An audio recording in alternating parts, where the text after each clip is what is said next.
Tales to Terrify.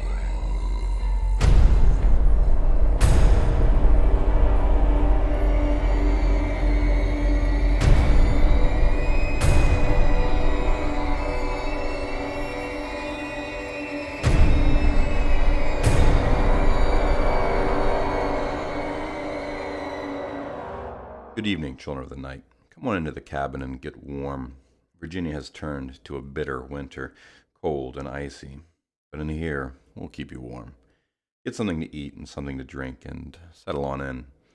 With my new real-life job, I've had a significant decrease in the amount of time I've had to spend behind the wheel of my car every week getting to work, which is also my podcast listening time.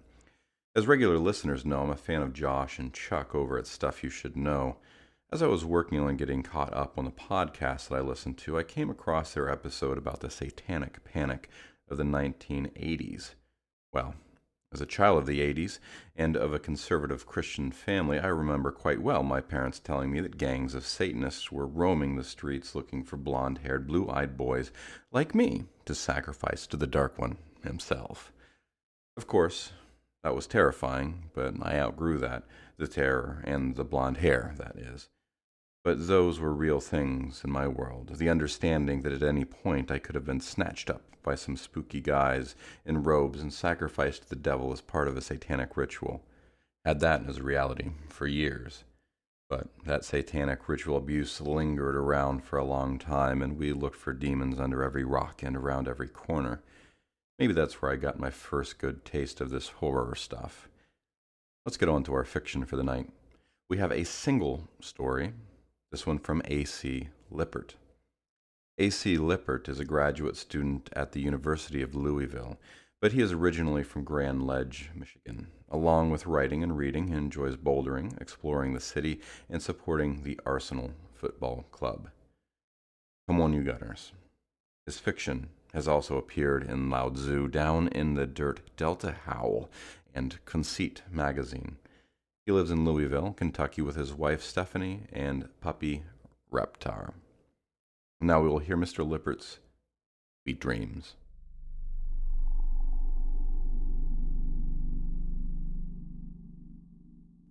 I sat up in bed, waiting for Dad to come tuck me in.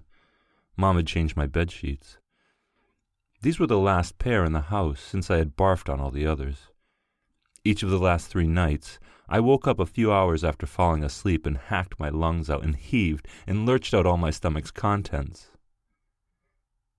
Mom had thrown the dirty sheets away, even the ones that matched my dinosaur waterbed and dinosaur wallpaper. I had wrecked that pair the first night I got sick with a green and red chunky mess. The sheets on the bed now felt nice. They were murder red and soft and very silky and were cool on my hot body. I couldn't get comfortable, though. The covers seemed to rest on me wrong. I shifted from side to side and allowed my body to sway along with the miniature sea storm rolling across my waterbed. So far, that day had been horrible. Mom had forced me to go see the old doctor with gray hair and wrinkled face. His breath reeked of Italian food. The doctor had stuck a popsicle stick down my throat. He said it was to check for strep, but he kind of giggled when I gagged, and I had the feeling that this man liked hurting children. If I'd been bigger and stronger like Dad, I would have shoved the doctor back on his butt and crammed the popsicle stick down his throat to make him gag. But I was only 10, still young and helpless against an adult's authority. The doctor's fat belly gurgled a lot of bizarre noises while examining me, and I could feel his stomach rub up against me like a cat brushing against an owner's leg. One time, the doctor's midsection grumbled so loud that I was reminded of the time Mr. Willow screamed at me for breaking his window while playing baseball in the backyard with the twins from across the street. The doctor's stomach was so bloated that I imagined he was pregnant with an alien that would burst out of him at any moment. I sat in the doctor's office for what seemed like hours while he listened to me breathe and poked my stomach. Mom sighed gratefully when the doctor confessed he couldn't figure out what was making me vomit at night. Probably just an odd bug that's going around, the doctor had said. He had given me a grape sucker that turned my tongue purple on the car ride home. My breath still smelled like grapes as I sat on my bed, waiting for Dad to come tuck me in. Dad walked into my room holding a plastic bucket, a towel, and a glass of Sprite, and an orange pill bottle. He placed the pills and Sprite on my bedside table under the table lamp, which shone down and gave the transparent orange bottle a halo, as if its soul were glowing. Dad spread out the towel on the wood floor and put the bucket on top. He sat on the edge of my bed and explained that the bucket was in case I felt sick again in the night and couldn't make it to the bathroom. I already knew it was a puke bucket, but I guess Dad had forgot that Miss Andrews described me as the smartest kid in my class during the last parent-teacher conference. Dad opened the orange bottle and handed me a round pill. The doctor said these pills were the newest and most potent anti-nausea medicine on the market. The doctor had pinched my cheek and claimed that the pills would keep a raw rabbit down a vegan's throat. I didn't know what a vegan was, but I didn't care. I just wanted to go home. I hated the doctor. All he ever did was pick on me. I felt helpless. He shined bright lights in my eyes, ears, and nose, froze my bare skin with his weird necklace, gave me shots, and made me gag when he jabbed the popsicle sticks down my throat. And he seemed to enjoy his job. Yeah, he definitely loved to torture children. Dad nudged the glass of Sprite into my hand and said, "Come on, buddy. Please?" His short brown hair was pushed to the side, and his blue eyes looked concerned. He looked like a boy in that moment, more like a friend than a parent. "I know taking medicine is a pain in the neck, but it's not that bad, really." "Do I eat it like food?" I'd never swallowed pills before. The only medicine I ever got was the gross syrup that felt like snot and tasted like already chewed bubble gum that someone had scraped off the bottom of a schoolroom desk. I looked down at the pill in my palm and noticed it was the size of a pea. I clenched my teeth and shuddered. Just thinking about peas drenched my mouth in their disgusting taste. "I don't want to." "You have to, Danny. This medicine will make you feel better. Now come on. All you have to do is put it on your tongue and take a big drink of Sprite, but don't chew it. It won't even have a taste." "Will you tell me a story afterwards?" Dad tucked me in every night, and he always read to me before bed, mostly goosebump books, but my favorite was when he'd make up a story. We had finished reading R.L. Stein's The Barking Ghost last night, so we didn't have anything else to read, and this was the perfect night for one of Dad's spooky stories. But every once in a while, heat lightning flickered through them and illuminated the window across from my bed, as if someone was looking in and taking a picture. The wind lashed against the glass. "If you take your medicine, yes, I'll tell you a story." I gagged the first time I tried to swallow the pill. Dad slapped my back with his hand as I coughed up Sprite and the pill onto my sheets. Dad plucked the white pill off the wet spot and handed it back to me. I had tried to swallow the pill like Mom did, placing the pill on my tongue and snapping my head back after taking a quick drink. But I must have swallowed wrong, because the pill pinballed against the hang ball in the back of my throat. Mom took a pill every night before dinner. One time, I got scared and asked her if she was sick. She wasn't. She said it was just medicine to make sure things stayed the same. I tried taking my medicine again, this time as if swallowing a clump of chewed food, and found the pill went down much smoother. Entry 1, October 2, 2010. My name is Danny Groverland, and this is my private journal, so if I'm alive and your eyes are groping my handwriting, you are raping my secret thoughts, so put this journal back. The only way in heaven you'll have my permission to read this entry is if my lungs no longer inflate. This is for my peepers only. This includes you, Dr. Feller. No peeking. Dr. Feller gave me this journal 3 weeks ago when my medication plan changed. He said this journal was somewhere where I could release my thoughts of aggression and hostility. Within the first 3 months of my court-sentenced stay here at the psychopath prison hospital belonging to Massachusetts, I had attacked another inmate, and for the last 3 years or so, I've been forced to take medications because I was considered dangerous. I didn't mean to hurt anybody, though. Accidents happen, right? The other inmates are my friends. Why would I want to hurt any of them? It wasn't my fault that Trey Growler almost died. The accident occurred when everyone was in the cafeteria for lunchtime. I slipped on a wet spot while walking between two tables, and somehow my fork happened to get lodged in the back of Trey Growler's pimply neck. My previous medication plan made me feel calm and sleepy, and I mostly laid on my bed and read while locked in my bedroom. But since Dr. Feller took me off the anger suppressants, I've become agitated. Now, I mostly waste my hours by prowling my confined, concrete domain like the nutcase in my favorite short story, skulking a room and rubbing away that hideous yellow wallpaper. I admired this journal's cow-patterned cover as soon as it came into my possession, but the journal's pages have remained blank until this very minute. I came here when I was 11, and I'm 14 now, and this journal is the first thing that has actually been mine in the last 4 years. I've been caged here at McLean Juvenile Psychiatric Institute in Belmont, Massachusetts for so long now that I barely remember the life before coming here, being a bird, free to leap out of my nest and fly around the sky. For the last 3 weeks, this journal has collected dust while sitting on a wooden desk that is pressed against the white-painted brick wall opposite my bed. The desk is small, as if made for a goblin. I have to squat in the chair just to write in this journal. As soon as Dr. Feller gave me this journal, I was intimidated by its pale emptiness. The journal's blank pages reminded me of the glow that a child has before his innocence is stripped from him. I possessed that glow once, but this savage world stole it from me years before I was ready to grow up.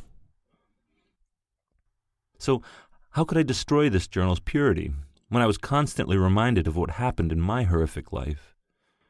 What if I messed up and wrote the wrong thing and ruined the journal's chastity? But I cannot bear this burden any longer. Last week, I started having dreams, horrifying, malevolent dreams that dig into my subconscious mind and unearth my growing angst. Every night, I enact the murder of my slumbering parents and wake too late, only after I have punctured their loving flesh and bathed in their bodily fluids. The guilt inside me is smothering. I can barely breathe. I cannot rest. I feel as if I'm in survival mode. I'm drowning in the murderous accusations made against me. They're swallowing me whole.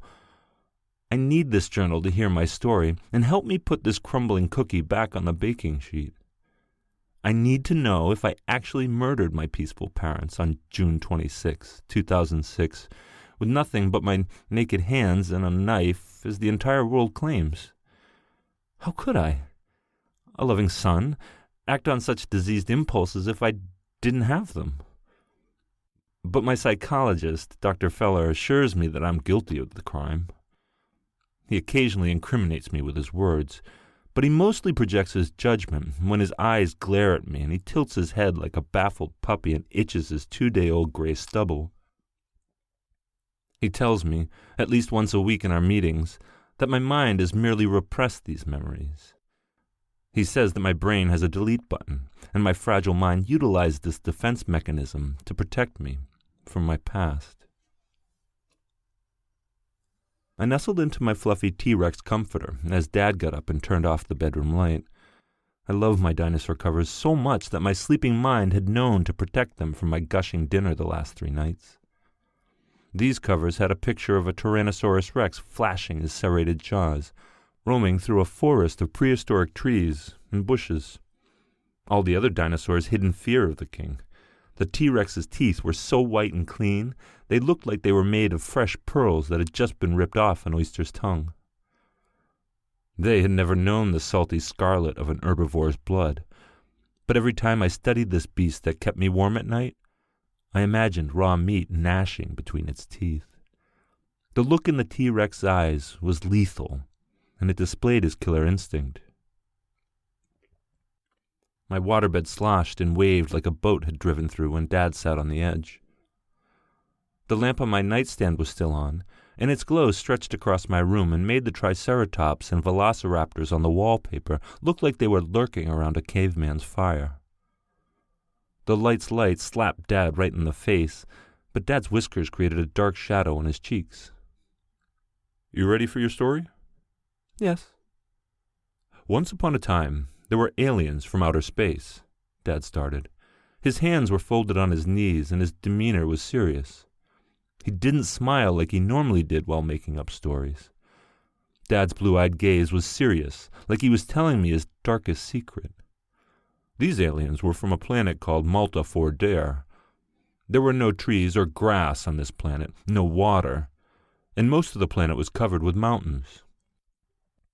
The aliens lived in caves that dug deep into the planet. What did they look like? I clutched my covers and pulled them into my chest. Dad knew I liked stories to be scary. Well, these aliens weren't the little green Martians like on TV. These aliens were tall and sickly skinny and had purple skin. Their eyes were silver and big, really big actually, because they lived in caves and had to see in the dark. Dad paused and grinned. I felt like we were on summer vacation, sitting around the campfire behind Grandma and Grandpa's house in the north of Maine. Dad brushed his hair to the side of his forehead and placed his hand back on his knee. And those aliens from Malta 4-Dare came to Earth one night. They flew their UFO to gather up little girls and take them back to their caves. Each alien from Malta 4-Dare was allowed one little girl. This species ate girls piece by piece by piece. They started with gobbling down the girls' toes, and they ended by chomping on their teeth. The aliens didn't sleep, didn't play games. They just ate. And 20 years later, when they finished drinking every last drop of blood and had eaten all the little girl's toes and fingers, eyes, bones, and teeth, they blasted back to Earth and snatched another female child in the night. Dad cleared his throat. He reached behind him and took a drink of my glass of Sprite that was on the table. What happened next? An alien named Ned had come down to a town called Bloomington. The moon and stars were shining up above, and they reminded Ned of his journey. Ned crept up to a little girl's bedroom window and peeked inside. She was sleeping. Ned could see that her blonde hair was frizzy and looked scrumptious. Ned slid the window open and lifted himself inside. "I'm going to bed," Mom shouted from down the hall. "You coming? If not, I'll be asleep in 5 minutes." "All right, buddy. I'm going to bed," Dad said, but he didn't even look tired. And now, he was talking a lot quicker than he did while telling a story.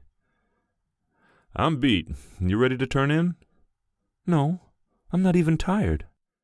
What about the rest of the story?" "Ned took the little blonde girl back to Malta 4-Dare and ate her. Happy?"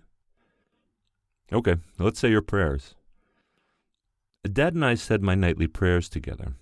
My family went to church every Sunday morning, though I thought church was boring. But I kind of liked saying my prayers every night because I got to spend some alone time with my dad. Dad stood up and flicked off my lamp. "Sweet dreams, son." He shut the door and left me in complete darkness. I listened to Dad clomp down the hall towards his bedroom while I thought about the aliens from Malta 4-Dare. I woke in the morning and my sheets were clean. The puke bucket was empty. I was warm under the weight of my T-Rex covers, but the air in the bedroom was chilly. Somehow, my bedroom window had been open throughout the night, and I was almost positive that it was closed when I had fallen asleep. My mind jumped back to Dad's story about the aliens from Malta 4-Dare. Was the story true? Were there actually aliens that snuck into kids' bedrooms at night? My arms were pocked with goosebumps. In school, I'd learned that real aliens didn't exist. But what if Miss Andrews was wrong? I huddled under my covers for several minutes and decided that Dad must have snuck back into my room and opened the window while making sure I wasn't getting sick. I was the first to awake in the morning, which meant that I was the first to notice that all the windows in the house, not just the one in my bedroom, had been jammed open at some point throughout the night. Entry 2, October 4, 2010. Tonight, after I returned from dinner in the cafeteria, I colored in the channels between the white-painted bricks and the wall of my state-appointed bedroom with a permanent marker. The idea came to me when I was thinking about my childhood, back when everyone thought I was just an innocent young boy. One time, Mom told me that I drew all over our kitchen wall with a black felt marker when I was 5, which had made Dad furious. Mom claimed that everything became funny as time passed. Am I really the beast that Dr. Feller thinks I am? Did I chop and flay and hack my parents' flesh with a knife like a butcher preparing a pig or a hunter gutting his prize? I don't remember any of these things, but everyone is so convincing. Dr. Feller knows that I committed this deed as if he had watched the events unfold. But wouldn't I know if I'd killed my own mom and dad? The struggle is tearing me apart. Am I evil or am I good? Yesterday was Monday, so I had to meet with Dr. Feller. I have school every weekday from 10 a.m. until 2 p.m. Then I meet with Dr. Feller from 2:30 until 3:15. A prison guard escorted me. This happens every day now since I'm not taking any prescriptions, through the bright hallways of McLean Juvenile Psychiatric Institution until we reached a wooden door with a plaque hanging at eye level. On the plaque's black surface, golden letters spelled out Dr. Edwin J. Feller. I pushed into Dr. Feller's office and discovered him waiting for me in his psychologist chair. That chair is rooted like a tree in the middle of the room. Dr. Feller's chair looks like it were made for a fat person, and it's brown and leather and comfy, and the leather sighs as if in pain when Dr. Feller shifts his position. The patient's couch is pushed up against the office wall, and a coffee table separates Dr. Feller's chair from the patient's couch. A painting hangs on the wall above the couch. It's a painting of a gondola gliding through a Venetian canal. Dr. Feller always boasts about how his wife painted that pearl-pretty picture, as he always says, but I think it's a stupid saying. In fact, that painting is the nastiest cliché I've ever seen. I want to rip it off the wall and annihilate it every time I lay down on the couch and that painting looms over me like angry storm clouds. Dr. Feller has a computer that rests upon his desk in the back of the room. Most of the time, Dr. Feller waits for me behind the desk, but yesterday he must have been eager to check my mental health. I strolled over to the couch with my head down and only peeked at Dr. Feller out of the corner of my eyes. I lied down and looked up at the ceiling like a stargazer. This is how I always enter Dr. Feller's office, because I hate seeing all of his opinions and judgments displayed in his expressions. I didn't move, and I didn't make a sound for several minutes. I just looked at the ceiling. Dr. Feller tried to smash the silence by asking me about my weekend, but I didn't answer. I waited until the silence I'd created had leaked into the room's every crevice, nook, and cranny. I glanced over and noticed that Dr. Feller's legs had started to jitter, probably trying to stir up the room's smothering silence. I imagined my mother and father's corpses lying in their caskets, buried under 6 feet of earth, experiencing that same silence and stagnation. I wondered if my father's hair was still short and brown and made him look like a boy the way it did the night he tucked me in and told me the story about the aliens from Malta Fordere. I wondered if I exhumed his casket and tore it open and pried his eyelids apart, if his eyes were still blue as sapphires. I wondered if my mother's knife wounds were still sewn shut, or if time had eaten the mortician's stitching and exposed her rotting bowels. I wondered if her casket smelled like decaying organs, and if ants were devouring her squishy flesh. "I've been having memories," I finally said to Dr. Feller. "Memories about the few days before I came here. I can't stop my brain from replaying these memories over and over again. This didn't happen when I took my anger suppressants. I didn't want to look at him, so I kept my eyes targeted at the ceiling. I heard a scratching noise and knew that Dr. Feller was rubbing his fingernails against the gray bristle on his cheeks. I detested that look. His eyes looked sharper than kitchen knives when he rubbed his beard stubble like that, and his stare felt heavier than an anvil. I clenched my teeth together when I heard the soft abrasive swish of his fingernails running across his whiskers. Would you like to go back on that medication? I'm trying to help you, Daniel. I'm trying to help you control your emotions and desires, and maybe, someday, you can have some sort of normalcy back in your life. No, I said. I don't want the drugs. But why is this happening to me? I can't get these thoughts out of my head. Well, Daniel, some memories are so painful that your mind completely erases them. Maybe some of them are coming back to you because your mind thinks that now it's strong enough to remember. You also took that medication for a long time. Your body just takes time to adjust to your new daily routine. I kept my eyes on the blank white ceiling. I could still hear the rustle of Dr. Feller's fingernails through his beard. A muffled shriek slipped under the office's closed doors, and I wondered if my friend Raymond Carr had created that noise. His psychologist's office was only a few doors over, and Raymond's sessions began at the same time as mine. I concluded that Raymond had screamed, and I wondered why. I chomped my teeth back together and restrained myself from telling Dr. Feller any more. I had already told him too much about my secret thoughts. I didn't want to say anything else. That would just give Dr. Feller more evidence to support his theory that I'm insane and murdered my sleeping parents. Raymond showed me his pet spider over the weekend, I said. I laced my hands together and rested them on my chest.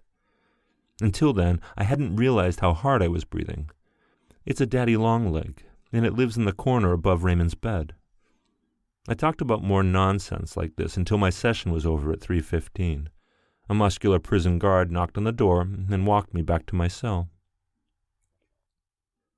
I see you've been getting artistic on me, Dr. Feller said when he entered my room a few hours later. I was supposed to be doing homework, but instead I was coloring in more grooves between the bricks in my wall. He sat down on the edge of my twin-size bed and fetched a folded magazine from the inside pocket of his jacket. His collared shirt was yellow, and his belly bulged as he sat. He reminded me of the doctor that smelled like Italian food, the doctor that my mom always made me go to when I was sick. Dr. Feller was in his late 50s now. His skin was starting to wrinkle, and all of a sudden he looked like my childhood doctor's twin. Dr. Feller's feet brushed the leather straps hanging down from my bed frame, and the buckles jingled. He held a copy of the June 2006 issue of Child Psychology magazine. He said that the same issue had been sitting on my mother's bedstand the night she was murdered, and there was an article about disturbed children that I should read. I snatched the magazine from his hand and placed it on my desk next to my journal. He thought that this magazine's article would somehow ease my mind, or maybe bring back a memory that would prove I'm dysfunctional. He said there had been a noticeable change in my behavior lately, not a violent alteration, but that I'm restless. My clothes had begun to wear me, and I consistently look like a young child that has been smacked around and kept up long past bedtime. Dr. Feller thinks that I'm old enough to handle reading the magazine article, and also that I'm old enough to understand the magazine's significance since my thoughts are no longer clouded by prescription drugs. Doctor, thank you, I said, standing between him and my desk. I didn't want Dr. Feller to even think about reading my journal. Last night, I wrote a story about a teenager who kills a psychiatrist. I wrote the story just for fun. The story wasn't about me, but I don't think Dr. Feller would have appreciated it as much as I do. I continued. Do you know the name of the anti-nausea medication I was prescribed just before my parents were killed? No, I don't quite remember, he said, as he stood up and inched towards the doorway. Why do you ask? My stomach didn't feel good last night, I said. I was just wondering if that's something you might prescribe me, since it had worked so well. It was the morning of June 23rd, 2006. The house was chilly, since every window had been opened at some point in the night, so I grabbed a blanket from the hallway closet and sat in the living room and watched television until my parents left their bedroom. It was the morning of June 23rd, 2006. The house was chilly since every window in the house had been open at some point during the night, So I grabbed a blanket from the hallway closet and sat in the living room and watched television until my parents left their bedroom. The house seemed abandoned. I had started watching TV around 9 o'clock, but my parents didn't come out of their bedroom until 11. Mom and Dad were both on vacation from work, so they had been sleeping in all week, but not usually this late. I thought I heard them wake up and get out of bed around 10, but I guess it was just my imagination. I never forgot how lonely and isolated I felt that morning, because I had felt the exact same feeling my first night at McLean Juvenile Psychiatric Institution. "How'd your night go, sport?" "Looks like that medication worked, after all," Dad said as he walked into the living room. His hair was damp and dismayed, and he smiled when he talked. Dad had lots of energy that morning and reminded me of the night before when he looked like a boy, not like my father at all, but like a friend from school.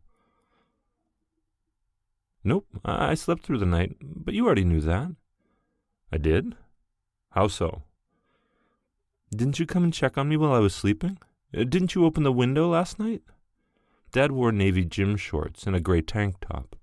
He looked around and noticed the windows were open. "It wasn't me. Are you sure you didn't open them and just forgot?" "No. I thought you opened them when I was sleeping. The windows in my bedroom were open too." "It wasn't me." He looked around confused. "In fact, I remember closing them right before I came to tuck you in. Must have been those aliens I told you about, right? I'm sure your mother opened them as I tucked you in." Dad shrugged his shoulders and walked over to the kitchen to help Mom make lunch. I didn't know if he was serious about the aliens. He sounded like he was joking. But the windows had been closed when I went to sleep, and I was sure Mom hadn't opened them. She didn't like leaving the windows open at night. She worried about intruders. Were aliens actually real? What if everyone had been lying to me the entire time? I started to wonder if Dad was actually telling me the truth last night and had just hoped that I thought the story sounded fake. We ate chicken tenders and macaroni and cheese for lunch that day. After lunch, I convinced Mom and Dad that I felt fine, so they let me play catch with Timmy and Charlie Hathaway, the identical twins from across the street. They looked exactly alike. I was only able to tell them apart because Timmy wore black, thick-rimmed glasses and Charlie didn't. Timmy always complained that Charlie got the good eyes. Timmy and Charlie had come outside to break in new gloves that their parents had bought them. My mitt was a few years old, but Dad had bought me a really nice glove made from real leather, so it was still in great shape. Timmy and Charlie told me a story while we threw the ball back and forth about a girl named Lizzie Borden that lived in a town only 30 miles away called Fall River, Massachusetts. I went inside and ate dinner at Timmy and Charlie's house after catch. Their mom made lasagna. I didn't eat much because Mrs. Hathaway used sauce with mushrooms. Then we watched my favorite movie, Jurassic Park. The best part was when the velociraptors ripped apart the T-Rex with their talons. Then, after the movie, Timmy and Charlie and I roamed around their backyard pretending we were dinosaurs. Charlie was a T-Rex. Timmy and I were brontosauruses.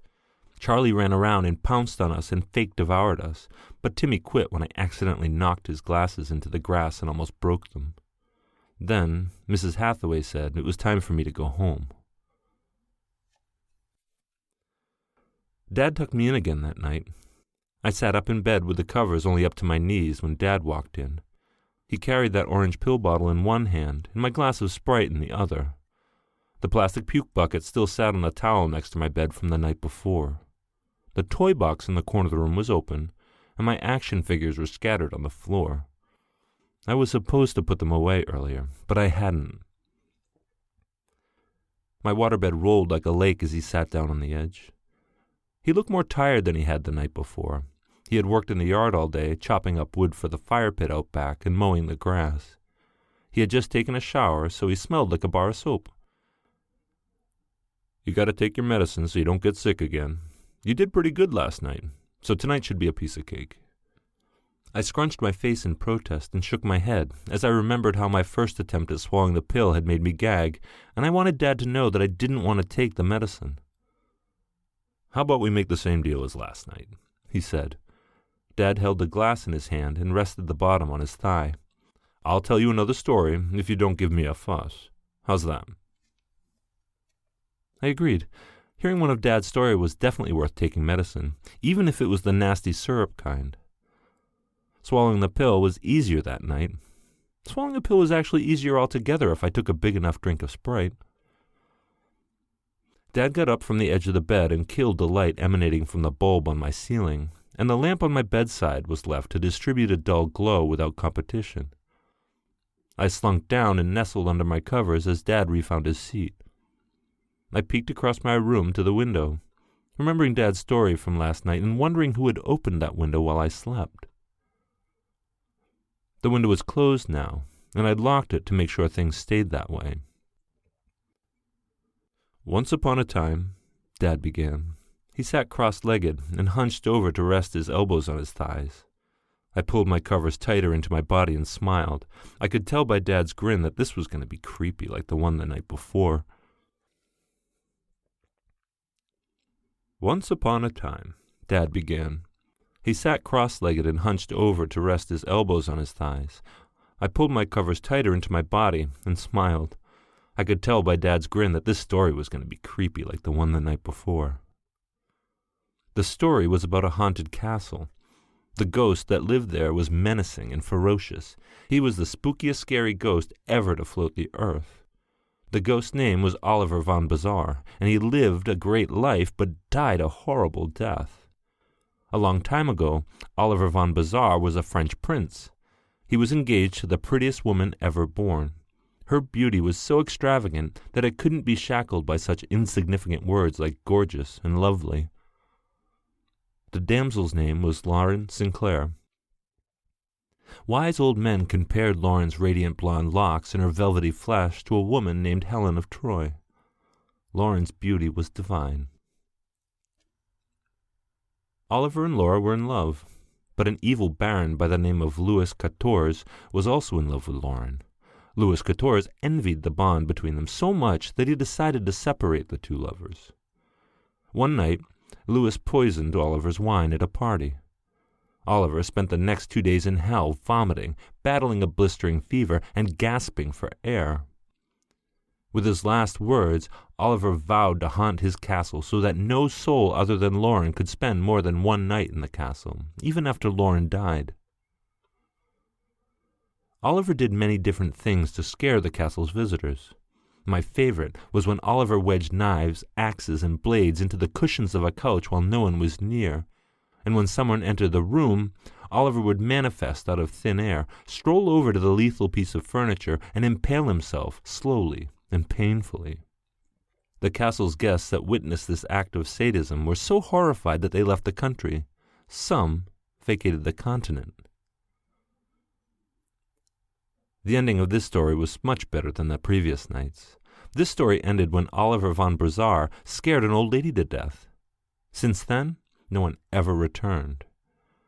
Dad said that Oliver was still roaming the castle in France, longing for a reunion with his bride-to-be.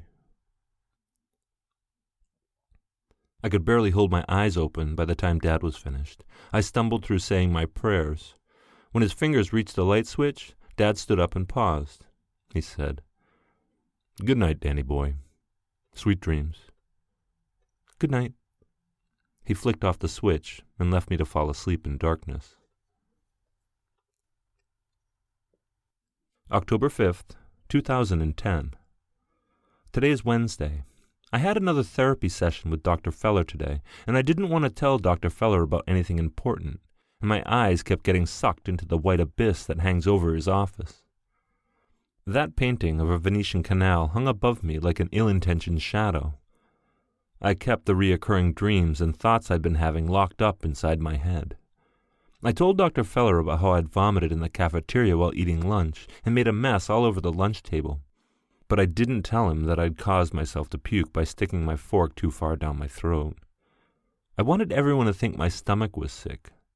So I'd been making myself throw up, hoping that Dr. Feller would prescribe me the same medicine that my pediatrician had given me.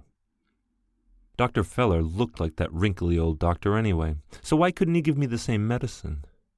And both of them wanted to hurt me. The doctor that Mom took me to loved giving me shots and ramming popsicle sticks down my throat. He laughed hysterically while he watched me dry heave. I can still hear him laughing at me.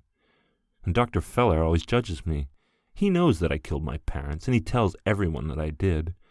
Dr. Feller tortures me with his judgments. I hate them both. I wish I could kill them both.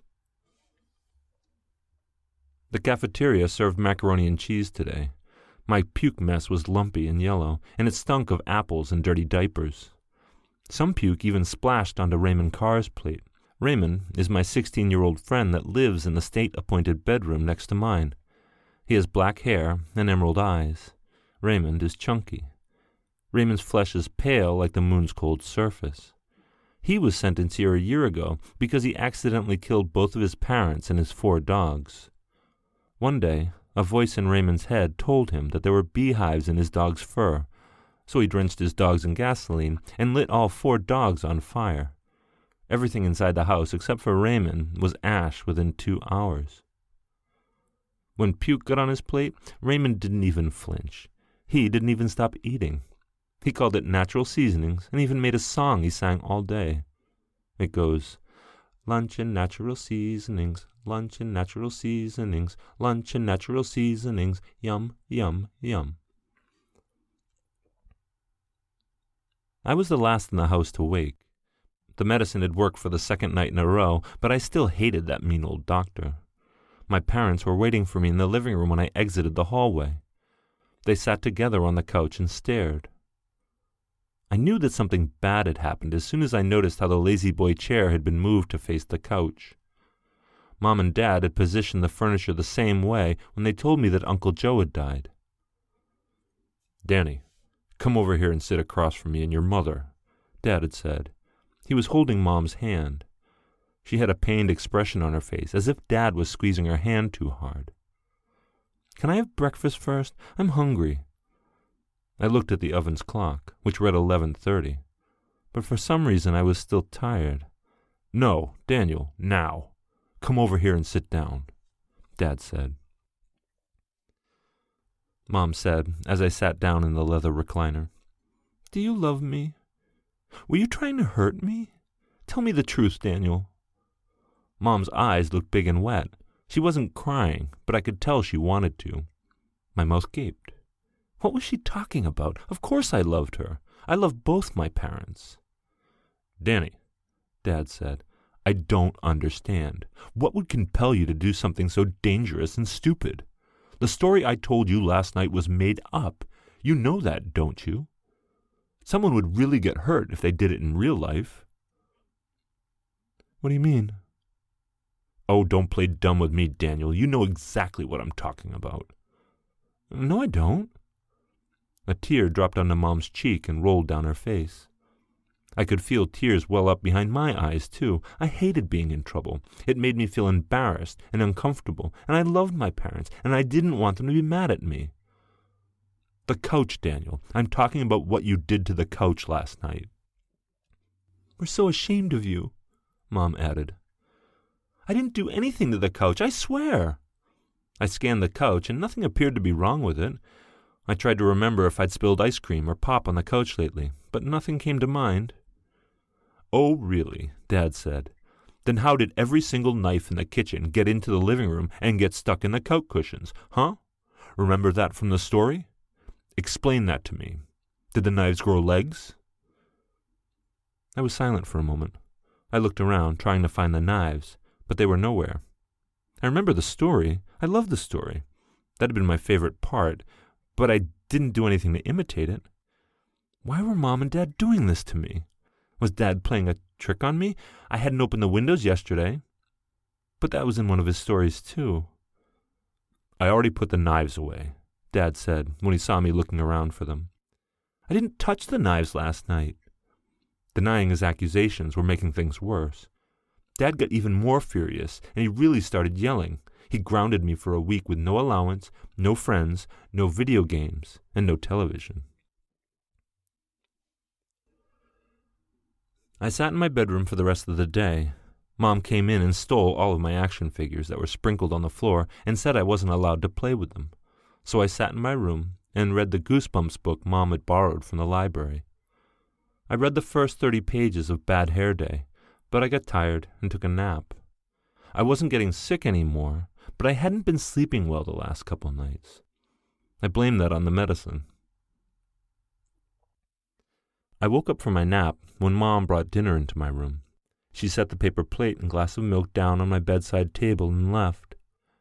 The only thing she said was, "Daniel, your father and I are very disappointed in you." Those were the last words she ever said to me.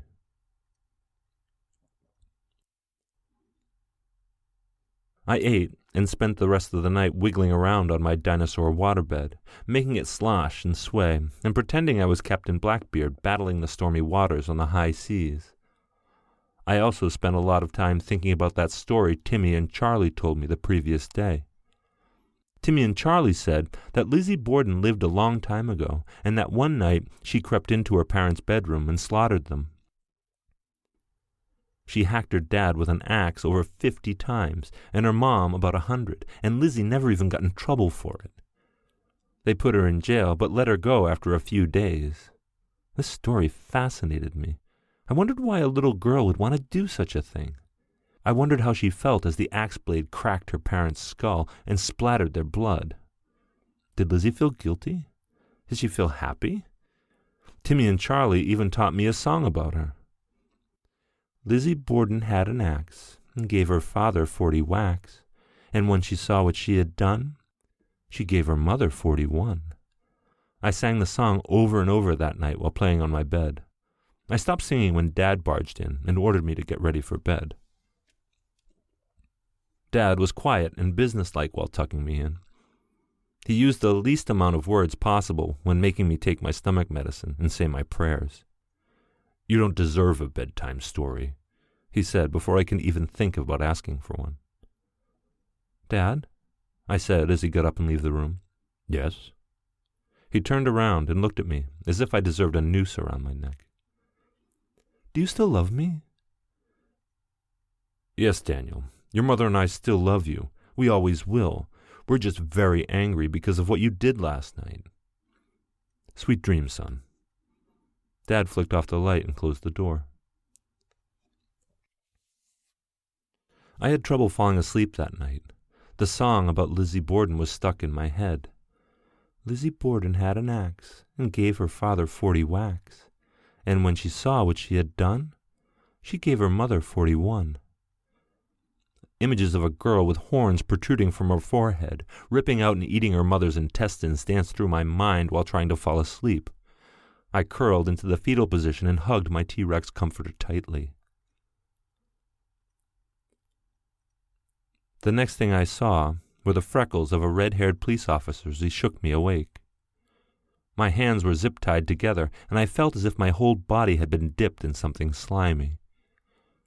Even though I didn't know what was going on, I felt horror and guilt was over me. I looked into the window across the room. The sun was still hibernating, but police cars outside flung red and blue lights through the window's glass and onto my dinosaur wallpaper. They looked like a lighthouse spotlight from a sailor's hallucination. "Wake up, son," the police officer had said. He was hunched over my bed, and I could see into his blue eyes. There were 3 other policemen standing by the door, talking to one another. I could only pick out a few words. "Disgusting. Jimmy lost his lunch." I thought I was dreaming all this until I felt the red-haired officer scoop me up in his arms. I was in such a state of confusion, I couldn't understand the words coming out of the policeman's mouth as he carried me. I must have fainted or fallen back asleep because the next thing I remember, I was waking up in a room containing nothing but the bed I was sleeping on and a silver toilet. October 6th, 2010. Today is Thursday.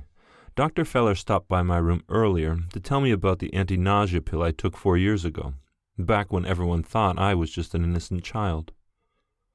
Dr. Feller sat down on my bed and read from a yellow notepad as I paced the room. He wore a white dress shirt and a purple tie that reminded me of the painting his wife had painted. He looked like the doctor my mom took me to years ago and used to shine light in my eyes, ears, and nose. What if this was actually the same man? He looks the same.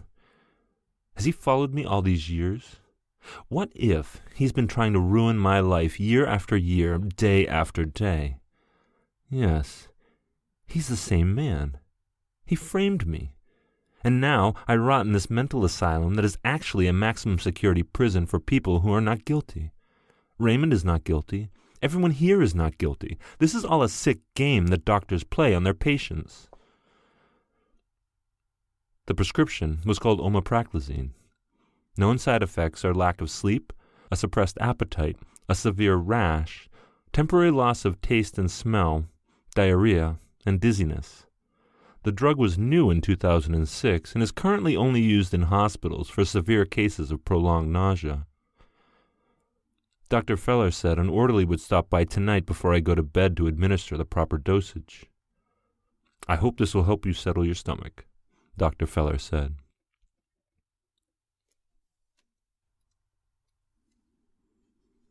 As I sit in a goblin-sized desk and write in this journal, there is literally nothing left in my stomach. I stuck my finger down my throat 3 times last night, once this morning and twice this afternoon. I need that medicine. Omeprazole forced me to kill my parents. I know that for a fact. It must have. The medicine made me sleepwalk and reenact stories that I'd thought about just before falling asleep. Timmy and Charlie used to sleepwalk, so why couldn't I? It's possible, right? And I even found a little article about sleepwalking in the child psychology magazine that Dr. Feller gave me.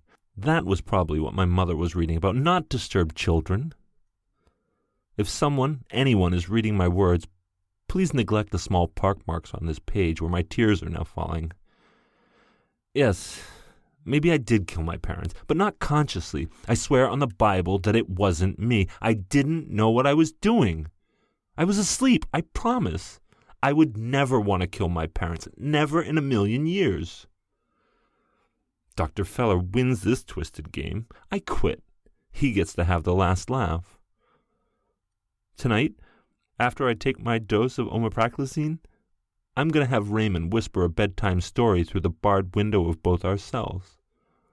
I want him to tell me about Donald Dickens. He was an inmate here at McLean Juvenile Psychiatric Institution until a month ago when he killed himself. Donald Dickens took a pen and stabbed himself in the stomach 15 times. He bled and bled, but didn't die. So he pierced the pen into his throat 5 more times. Donald took 25 minutes to die. Tonight, that sadistic doctor will finally have finished me off, just like he did to my parents.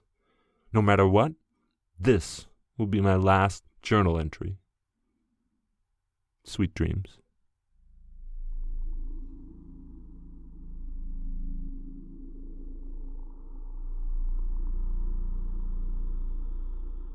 That was A.C. Lippert's Sweet Dreams as read by Seth Williams.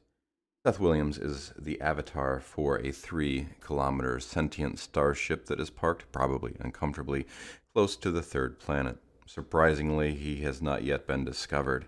He is very happy that the inhabitants have discovered enough technology that he can communicate in this limited function. Any communications can be directed to www.thebujum.org. Link, of course, will be in the show notes.